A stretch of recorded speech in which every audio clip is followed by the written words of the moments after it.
தென்கொரிய விமானம் ஓடுபாதையில் வெடித்து 179 பேர் பலி, 2 மீட்பு என்பதாக அந்த செய்திக்கு தலைப்பிடப்படுகிறது. உலகையை உலுக்கிய விபத்து என்பதாக தினகரன் பத்திரிகை அந்த செய்திக்கு தலைப்பிடுகிறது. இன்று தினம் வீரகேசரி பத்திரிகையில் தென்கொரியாவில் சுவருடன் மோதி தீப்பற்றிய விமானம் 179 பேர் உயிரிழப்பு, 2 உயிருடன் மீட்பு என்பதாக அந்த செய்திக்கு தலைப்பிடப்படுகிறது. அந்த பத்திரிகையும் இன்று தக்குணு கொரியானு குவான் அணுத்துரின் எக்கசிய ஹத்த நமயாக் மருட்ட என்பதாக அந்த செய்திக்கு அத பத்திரிகை, அதே போல் அங்காதி பத்திரிகையில் இன்றைய டெய்லி மிரர் பத்திரிகையிலும் மதுரமான செய்திகள் பிரதானமான செய்திகளாக இடம்பெடுத்திருப்பதை காணலாம். எனவே அது நடந்த விடயங்கள் தொடர்பாக நாங்கள் இப்போது விரிவாக பார்க்கக்கூடியதாக இருக்கும்.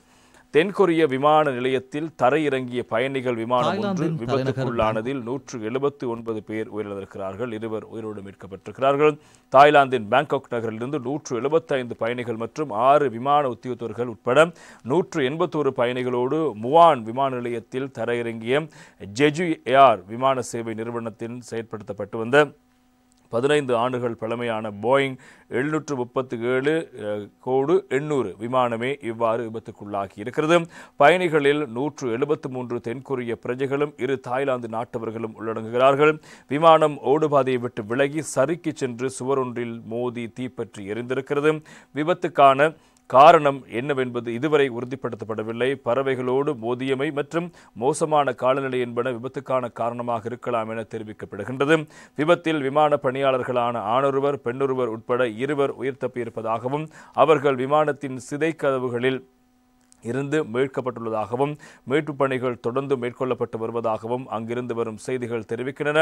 உயிர் தப்பிய 2 விமானத்தின் வால் பகுதியிலிருந்து மீட்கப்பட்டு சிகிச்சைகளுக்காக மருத்துவமனையில் கொண்டு செல்லப்பட்டிருக்கிறார்கள். அவர்கள் மீட்கப்பட்ட போது சுயநினைவுடன் இருந்ததாக தெரிவிக்கப்படுகின்றது. விமானத்தில் பரவிய தீயை அணைக்கும் நடவடிக்கை 32 தீயணைப்பு வாகனங்களின் சகிதம் சுமார் 1560 தீயணைப்படை வீரர்கள் ஈடுபட்டிருக்கிறார்கள். காயமடைந்தவர்களில் பலரின் நிலைமை கவலைக்கிடமாக உள்ளதாகவும் பலியானவர்கள் தொகை மேலும் அதிகரிக்கலாம் எனவும் அஞ்சப்படுவதாகவும் பிராந்திய அதிகாரியான லீ ஹயோன் ஜி தெரிவித்திருக்கிற நிலையில் தென்கொரிய பதில் ஜனாதிபதி சொய் சாங் மோக் அனர்த்த காலநிலை நிலையம் ஒன்றை முவான் பிராந்தியத்தில் பிரகடனப்படுத்தியிருக்கின்றார். அவர் சம்பவ இடத்துக்கு நேரில் விஜயம் செய்து நிலைமைகளை பார்வையிட்டார். அத்தோடு முவான் சர்வதேச விமான நிலையத்துக்கான அனைத்து உள்நாட்டு மற்றும் சர்வதேச விமான சேவைகளும் ரத்து செய்யப்பட்டிருக்கின்றன. அதே சமயம் ஜெஜு ஏர்லைன்ஸ் விமானத்தின் தலைமை நிறைவேற்று அதிகாரி கிம் இ பேயும் ஏனைய விமான ஊழியர்களும் மேற்படி விபத்து குறித்து பாதிக்கப்பட்டவர்களின் குடும்பத்திடம் சிரம் தாழ்த்தி மன்னிப்பு கோரியிருக்கின்றார்கள். அதே சமயம் இந்த விமானத்தின் உற்பத்தி நிறுவனமான போயிங்கும் மேற்படி விபத்தில் இழந்தவர்களுக்கு அனுதாபத்தை வெளியிட்டிருக்கிறது. சிறந்த விமான பாதுகாப்பை பேணும் நாடுகளில் ஒன்றான அண்மைய வருடங்களாக பதிவாகியுள்ள தென்கொரியாவில் இவ்வாறான விமான விபத்து இடம்பெற்றுவது வழமைக்கு மாறான ஒன்றாக நோக்கப்படுகின்றது. இந்த விமான விபத்தானது தென்கொரிய விமான சேவை வரலாற்றில் மிக மோசமான விபத்தாகவும் தென்கொரிய மண்ணில் இடம்பெற்ற அதிகளவானோரை பழிகொண்ட விபத்தாகவும் காணப்படுகின்றது. இதற்கு முன்னர் 2002ஆம் ஆண்டு ஏர் சீனா விமானம் தென்கொரியாவின் விபத்துக்குள்ளானதில் 129 பேர் பலியாகினர். அத்துடன் இதற்கு 11 வருடங்களுக்கு முன்னர் தென்கொரிய விமான சேவை விமானம் ஒன்று விபத்துக்குள்ளாகிறது. மேற்படி ஆசியானா விமான சேவை விமானம் அமெரிக்க சான் பிரான்சிஸ்கோ சர்வதேச விமான நிலையத்தில் விபத்துக்குள்ளானதில் 3 பேர் பலியாகிறார்கள். அதே சமயம் ஜெஜு ஏர் விமான சேவை அதனது சுமார் 20 வருடகால வரலாற்றில் உயிர் பலி கொண்ட விபத்தொன்றை எதிர்கொண்டமை இதுவே முதல் தடவையாகும் என்றும் சுட்டிக்காட்டப்படுகிறது. தென்கொரியாவின் மிக பிரபலமான குறைந்த கட்டண விமான சேவையான ஜெஜு ஏர் உள்நாட்டிலும் ஜப்பான், சீனா, பிலிப்பைன்ஸ் மற்றும் தாய்லாந்து உள்ளடங்களாக ஆசிய பிராந்தியங்களிலும் சேவையை வழங்கி வருகிறது. இந்த ஆண்டு இந்த விமான சேவை நிறுவனம் தனது 42 விமானங்கள் மூலம் 44 நகரங்களுக்கு தினசரி சுமார் 220 விமான சேவைகளை மேற்கொண்டு வருகின்றது. 2005ஆம் ஆண்டு ஸ்தாபிக்கப்பட்ட ஜெஜு ஏர் விமான சேவை நிறுவனமானது அன்னளவாக 3000 ஊழியர்களை கொண்டு செயற்பட்டு கொண்டிருக்கிறது. அசர்பைஜான் விமான சேவை விமானம் ஒன்று கசகஸ்தானின் அக்தோ நகரில் தரையிறங்கிய போது விபத்துக்குள்ளானதில் அந்த விமானத்தில் பயணித்த 67 பேரில் 38 பேர் கொல்லப்பட்ட சம்பவம் இடம்பெற்று ஒரு சில நாட்களில் இந்த விமான விபத்து இடம்பெற்றுள்ளமை குறிப்பிடத்தக்க விடயம். அந்த விமானமானது ரஷ்ய பிராந்தியமான செச்னியாவில் தரையிறக்க முற்பட்ட போது ரஷ்ய வான் பாதுகாப்பு முறைமையின் சூட்டு தாக்குதலில் சிக்கியிருக்கிறது. இதனை அடுத்து அந்த விமானம் திசை மாற்றப்பட்டு தரையிறங்கப்பட்ட போதே மேற்படி விபத்து இடம்பெற்றுவதாகவும் சொல்லப்படுகிறது. இல்லையில் ரஷ்ய ஜனாதிபதி விளாடிமிர் புட்டின் இந்த சம்பவம் குறித்து அசர்பைஜானிடம் மன்னிப்பு கோரியிருக்கின்றார். அதன் போது ரஷ்ய பாதுகாப்பு முறைமைகள் உக்ரைனிய ஆளற்ற விமானங்களை இலக்கு வைத்து தாக்குதல்களை நடத்தியிருந்ததாக அவர் குறிப்பிட்டிருக்கின்றார்.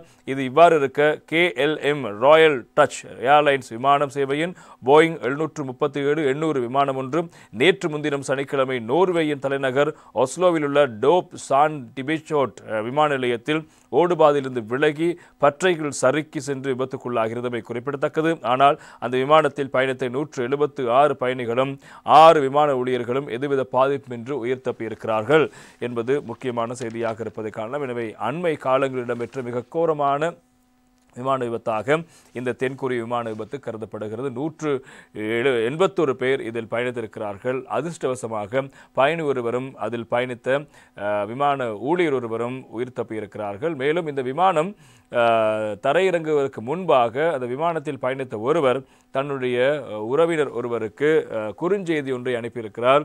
தன்னுடைய தான் பயணிக்கின்ற விமானத்தில் பறவையொன்று மோதிவிட்டதாகவும் தான் தரையிறங்குவது சந்தேகத்துக்குடமான விடயமாக மாறலாம் என்பதாகவும் அதேபோல இறுதியாக நான் உங்களுக்கு ஏதும் சொல்ல வேண்டியிருக்கிறதா கூறுங்கள் என்று அந்த நபர் தன்னுடைய உறவினருக்கு குறுஞ்செய்தி ஒன்றை அனுப்பியிருப்பதான ஒரு தகவலும் வெளியாகியிருக்கிறது. எனவே வானத்தில் வருகின்ற போது பறவை ஒன்று மோதி இருக்கிறது என்பதும் அதில் கூறப்பட்ட விடயமாக இருப்பதன் காரணமாக அந்த இன்ஜின் பகுதி சேதமடைந்திருப்பதாக சுட்டிக்காட்டப்படுகிறது. தீயணைப்படையினர் மீட்பணிகளை முன்னெடுக்கின்ற போதும் அவர்களும் சொன்ன விடயம் ஒன்று, இந்த விமானத்தினுடைய இந்த பகுதிகளில் பறவை மோதி இருக்க வேண்டும், அப்படி என்றால் சீரற்ற காலநிலை இதற்கு காரணமாக இருக்க வேண்டும் என்பதாக அவர்கள் சந்தேகம் வெளியிட்டிருக்கிறார். இதுவரைக்கும் இதற்கான விமான விபத்துக்குள்ளானதற்கான காரணம் என்ன என்பது தொடர்பாக இதுவரை கண்டறியப்படவில்லை என்பதும் முக்கியமான செய்தியாக இருப்பதை நாங்கள் காணக்கூடியதாக இருக்கிறது. எனவே விமானம் தரையிறங்குகின்ற போது அந்த விமானத்தினுடைய டயர்கள்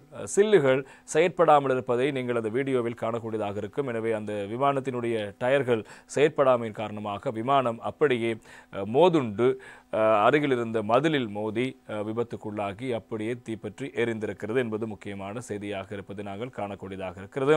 எனவே ஏற்கனவே அசர்பைஜான் விமான விபத்து, அதற்கு பிறகு இப்போது இந்த விபத்து என்று விமான விபத்து தொடர்பான விடயங்கள் அடிக்கடி நாங்கள் கேள்விப்படுகின்ற விடயமாக இப்போது மாறிவிட்டது. எனவே இலங்கை அரசாங்கம் சார்பில் விவகார அமைச்சு உயிரிழந்தவர்களின் குடும்பங்களுக்கு இலங்கை அரசாங்கம் சார்பாக தன்னுடைய ஆழ்ந்த இரங்கலை தெரிவித்த அறிக்கை ஒன்றையும் வெளியிட்டிருப்பதை நாங்கள் காணக்கூடியதாக இருக்கிறது. எனவே அந்த விமானம் பயணிக்கின்ற போது அந்த விமானத்தினுடைய டயர்கள் சில்லுகள் செயற்படவில்லை. அதன் காரணமாக ஒரு பக்கமாக அந்த விமானம் இழுத்து செல்லப்பட்டு அங்கிருந்த அந்த மதிலில் மோதியதுதான் விபத்துக்கு பிரதானமான காரணமாக இருக்கிறது. ஏன் அது செயற்படவில்லை, உண்மையில் பறவை மோதியதால் ஏற்பட்ட பிரச்சனையா அல்லது இயந்திர கோளாறா என்பது தொடர்பான ஆய்வுகள் தற்போது இடம்பெற்று வருகின்றன. அது தொடர்பான விடயங்கள் வந்தவுடன் தெரிவிக்க தயாராக இருக்கிறோம். ஏற்கனவே தென்கொரியா பொறுத்த வரைக்கும் தென்கொரியாவில் ஒரு அரசியல் சிரமற்ற நிலைமை காணப்படுகிறது. ஏற்கனவே ஜனாதிபதி அங்கிருந்து நம்பிக்கையில்லா பிரேரணை ஊடாக பதவி நீக்கம் செய்யப்பட்டிருக்கிறார். எனவே அவர் போலீஸ் சட்டத்தை அல்லது இராணுவ சட்டத்தை அமுல்படுத்தினார் என்ற ஒரு குற்றச்சாட்டுக்கு அமைய அவருக்கு எதிராக நம்பிக்கையில்லா பிரேரணை பாராளுமன்றத்தில் கொண்டு வரப்பட்டு அவர் பதவி நீக்கம் செய்யப்பட்டார். அதற்கு பிறகு பிரதமராக இருந்தவர் பதில் ஜனாதிபதியாக தெரிவானார். அவரும் நேற்று முன்தினம் அளவில் அவருக்கு எதிராகவும் நம்பிக்கையில்லா பிரேரணை ஒன்று கொண்டு வரப்பட்டு அவரும் அங்கிருந்து பதவி நீக்கம் செய்யப்பட்டு இப்போது தென்கொரியாவில் ஒரு அரசியல் சிரமற்ற சூழல் காணப்படுகின்ற இந்த தருணத்தில் அங்கு அந்த மக்களை ஏற்கனவே மனரீதியில் இந்த அரசியல் சிரமற்ற நிலைமை பாதிப்புக்குள்ளாகி இருக்கின்ற அந்த காலப்பகுதியில் இப்போது இந்த விமான விபத்தும் அந்த மக்களை பாரிய அளவில் தாக்கத்துக்கு உள்ளாகி இருக்கிறது என்பதும் முக்கியமான செய்தி. தென்கொரியா பொறுத்தவரைக்கும் உலகில் மிக முக்கியமான ஒரு நாடு, உற்பத்தி பொருளாதாரம் சார்ந்த ஒரு முக்கியமான நாடு. எனவே அந்த நாட்டுக்கு இப்போது அரசியல் துறை சார்ந்தும் அதே போல இந்த மாதிரியான விமான விபத்துக்கள் சார்ந்தும் பாரிய தாக்கம் ஏற்பட்டிருக்கிறது. நாடு மீண்டு வர வேண்டும் என்று நாங்களும் பிரார்த்தனை செய்து கொள்கின்றோம்.